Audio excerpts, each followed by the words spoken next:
પછી વાત કરીએ ગોલ્ડમેન એન્વાયરમેન્ટ પ્રાઇઝ 2025. ઓકે, આપ જાણતા હશો કે દર વર્ષે ઓક્ટોબર મહિનાની અંદર નોબેલ પ્રાઇઝ આપવામાં આવે છે. તો કયા કયા ક્ષેત્રે આપવામાં આવે છે? એ છે physics, chemistry, medicine, economics, literature અને પીસ. બરાબર છે. આના સિવાય બીજા કોઈ ફિલ્ડની અંદર નોબેલ પ્રાઇઝ આપવામાં આવતો નથી. બરાબર છે.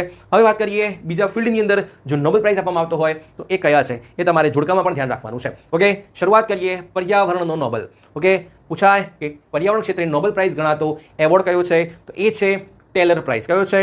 Taylor prize. બીજા નંબરમાં છે કોમ્પ્યુટર ક્ષેત્રે અપાતો નોબેલ પ્રાઇઝ અથવા તો નોબેલ ગણાય છે, એ કયો છે? Turing prize. અને ત્રીજા નંબરમાં છે મેથેમેટિક્સ ક્ષેત્રે જેને નોબેલ ગણવામાં આવે છે, એ પ્રાઇઝ કયો છે? તો એમાં માર્ક કરશો તમે ફિલ્ડ્સ મેડલ અથવા તો એબલ પ્રાઇઝ કરશો. આઈ રિપીટ, ટેલર પ્રાઇઝ પર્યાવરણનો નોબેલ, પછી છે ટ્યુરિંગ પ્રાઇઝ કોમ્પ્યુટરનો નોબેલ, અને છેલ્લે છે એબલ અને ફિલ્ડ્સ મેડલ, એ પણ શું છે?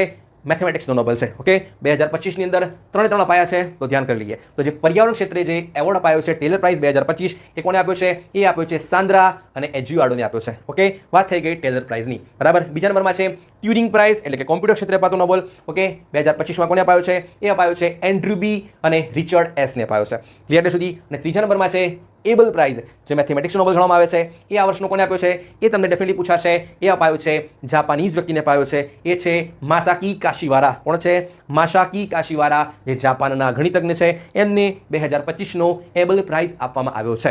ક્લિયર સુધી? હવે પાછા આવી જઈએ ગોલ્ડમેન એન્વાયરમેન્ટ